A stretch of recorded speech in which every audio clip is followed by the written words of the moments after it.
আমি না তোমাকে একটা খবর জানানোর জন্য ফোন দিয়েছি। তুমি যদি দাঁড়িয়ে থাকো তাহলে বিছানায় যেয়ে বসো, হ্যাঁ? কারণ আমি যে খবরটা তোমাকে জানাবো সেটা জানানোর পর যদি তোমার শরীর খারাপ করে তুমি বিছানায় শুয়ে পড়ো। আচ্ছা ঠিক আছে, বসলাম, বল। আসলে মা, আমি ফার্স্ট ইয়ারে থাকতে অন্য নামে একটা ছেলেকে বিয়ে করেছি, আর আমরা একই বাসাতেই থাকি। এখন আমি প্রেগনেন্ট, তোমরা নানারে হতে চলেছো আর আমি মা হতে চলেছি। সুতরাং তোমাদের জামাইকে মেনে নেওয়ার মানসিক প্রস্তুতি গ্রহণ করে রাখো। আল্লাহ হাফেজ মা। রাইসা, রাইসা শোন। এনো, আমি যেভাবে জানাইছি তুমিও তোমার বাসায় এভাবে ফোন দিয়ে জানো। আল্লাহ, আমি পারবো না। আমি যদি আমার বাবারে বলি এই কাহিনী করছেন, আমারে গুলি করে মেরে ফেলবে। গুলি করে মেরে ফেলবে মানে? আমি যদি আমার বাসায় জানাইতে পারি, তুমি তোমার বাসায় জানাতে পারবে না কেন? হ্যাঁ, বাবার বাসায় জানাবো, কিন্তু একটা খুশির সংবাদ তো হুট করে জানালে কেমন দেখা যায়। আজকে দিনে ঠান্ডা মাথায় পরে বাবার সাথে কথা হলো। আমি এখন একটু বাজারে যাই, তুমি কিছু খাবার, টক ঝাল মিষ্টি অথবা মিষ্টি কিছু নিয়ে আসি, সবাই বিলেই হবে না? একটা খুশির সংবাদ, আমি বাজারে যাই। আরে এখন তুমি, আরে এখন বাজারে যাই কেন?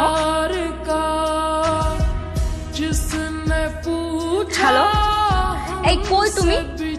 আমি তো একটু বাজারে আসছি। বাজারে? তোমাকে এখন বাজারে যেতে কে বলছে? না, ওই বাজারে একটা জরুরি কাজ আছে তো তাই আসলাম। আর শোনো না, আমার ফোনটায় না চার্জ নাই, যে কোনো সময় ফোনটা অফ হয়ে যেতে পারে।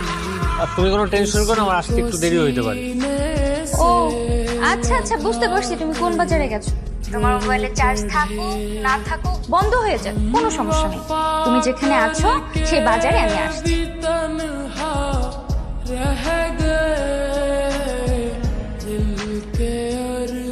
আজকালকার ছেলে মেয়ের সাহস দেখে অবাক লাগে। এরা বাবা মাকে না জানিয়ে বিয়ে করে কিভাবে? নো নো, কোনো মাপ নেই। ছেলে মেয়ে দুজনকেই ধাক্কা দিয়ে গ্রাম থেকে বের করে দাও। আচ্ছা ধর, আমি এই মুহূর্তে একটা খুব বড় একটা ভুল করে ফেলছি। বাবা আমার সাথে কি কি করতে পারে?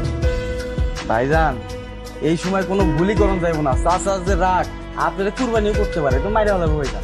ক্ষুধা লাগছে, একটু খাবারের ব্যবস্থা করো। যে ভাইজান চলেন, ঘরে চলেন।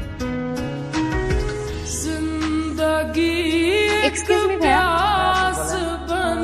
এখানে চেয়ারম্যানের বাসা মানে লিমনদের বাসা কোনটা? সুজা যায় হাতের বাম পাশে বাড়িটা, ওই বাড়িটা। আপনার কেডা? এটা কি লিমনদের বাসা? যে এটা লিমন ভাইজান গো বাসা। আপনি কেডা? বাড়িতে ঢুকতেছেন কে? লিমন, তুমি যে বাজারে যাওয়ার নাম নিয়ে উধাও হয়ে গেলে, দেখতে আসলাম। কোন বাজারে গেলে? এই বাজারে আসছো? এটা কেডা? মায়ের একটা মাইয়া, তোর এটা কিছু জানা লাগবে না, তুই ভিতরে যা। বলতে পারতেছো না যে আমি তোমার বউ? এই যাও, এক গ্লাস পানি নিয়ে আসো।